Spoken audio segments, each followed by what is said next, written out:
వరుస ఓటములతో బీఆర్ఎస్ కుదేలైందా? జూబ్లీహిల్స్ ఉప ఎన్నిక తరువాత బీఆర్ఎస్ ఆత్మరక్షణలో పడిందా? అధికారంలో ఉన్నప్పుడు తమకెవరూ ప్రత్యామ్నాయం కాదన్న బీఆర్ఎస్ ఇప్పుడు కాంగ్రెస్ కు తామే ప్రత్యామ్నాయమని చెప్పడంలో ఆంతర్యం ఏంటి? బీఆర్ఎస్ పనైపోయిందన్న కాంగ్రెస్ ఆరోపణలపై బీఆర్ఎస్ రియాక్షన్ ఏంటి? దానికి అధికార పార్టీ కౌంటర్ ఏంటి? బీఆర్ఎస్ పార్టీకి సెలవు చెప్పినారు. పార్లమెంట్ ఎన్నికల్లో వారికి 0 సీట్లు ఇచ్చినప్పుడే బీఆర్ఎస్ పార్టీకి ఈ రాష్ట్రంలో ఇంకా భవిష్యత్తు లేదు అన్నట్టు మాట చెప్పడం జరిగింది.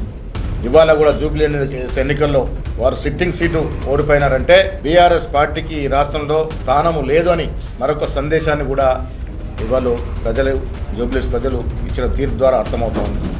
జూబ్లీహిల్స్ ఉప ఎన్నికల్లో కాంగ్రెస్ విజయం సాధించాక టీపీసీసీ చీఫ్ మహేష్ కుమార్ గౌడ్ చేసిన ప్రకటన ఇది. తెలంగాణలో బీఆర్ఎస్ పనైపోయిందన్నారు ఆయన. తెలంగాణలో బీఆర్ఎస్ కు వచ్చిన ఆపదేమీ లేదన్నారు ఆ పార్టీ వర్కింగ్ ప్రెసిడెంట్ కేటీఆర్. ఉప ఎన్నికల్లో అధికార పార్టీలు గెలవడం సహజమన్నారు. జూబ్లీహిల్స్ ఉప ఎన్నికల్లో 38.5% ఓట్లను సాధించామన్నారు. గోడుకు కొట్టిన బంతిలా బీఆర్ఎస్ మళ్లీ తిరిగిలేస్తుందన్నారు కేటీఆర్. స్థానిక సంస్థల ఎన్నికల్లో సత్తా చాటుతామన్నారు. తెలంగాణ రాష్ట్రంలో కాంగ్రెస్ ప్రభుత్వానికి కాంగ్రెస్ పార్టీకి ఒకే ఒక్క ప్రత్యామ్నాయం బీఆర్ఎస్ అని ప్రజలు తేల్చి నిర్బంధంగా తీర్పిచ్చారు. దాదాపు నాకున్న అవగాహన మేరకు మాకు 38-39% ఓటు వచ్చినట్టుంది. ఇప్పుడు కూడా బీఆర్ఎస్ కాంగ్రెస్ కు ప్రత్యామ్నాయం కాదన్న కేంద్ర మంత్రి బండి సంజయ్ స్థానిక సంస్థల ఎన్నికల్లో ప్రజలు బీజేపీని ఆదరించాలని కోరారు. బీఆర్ఎస్ పార్టీ యొక్క ప్రతిపక్ష నేత ఎవరు?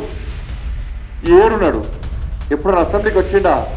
తెలంగాణ రాష్ట్ర ప్రజలు కష్టాల్లో ఇబ్బందుల్లో ఉంటే ఏ రోజున వచ్చి భరోసా కల్పించిండా? పరామర్శించిండా? ఎప్పుడైనా వచ్చిండా?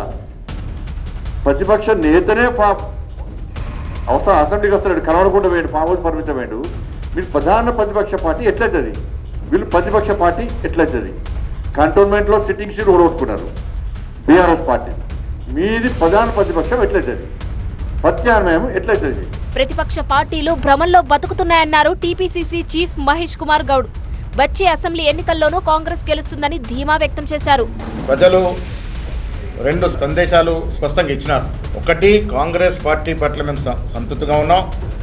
వచ్చే 3 ఏళ్లే కాదు, మళ్ళీ వచ్చే ఎన్నికల్లో కూడా కాంగ్రెస్ పార్టీ కనీసం 100 సీట్ల పైగా గెలుస్తుందన్నటువంటి మేము చెప్తూ వస్తున్న దానికి బలం చేకూర్చేయాలి. జూబ్లీహిల్స్ ఉప ఎన్నిక తర్వాత ప్రజల సమస్యలపై మరింత ఫోకస్ గా పోరాటాలు చేస్తామని విపక్షాలు చెబుతుంటే ప్రజలకు మరింత పారదర్శక పాలన అందిస్తూ అర్హులందరికీ సంక్షేమ పథకాలు అందిస్తామంటోంది అధికార పార్టీ.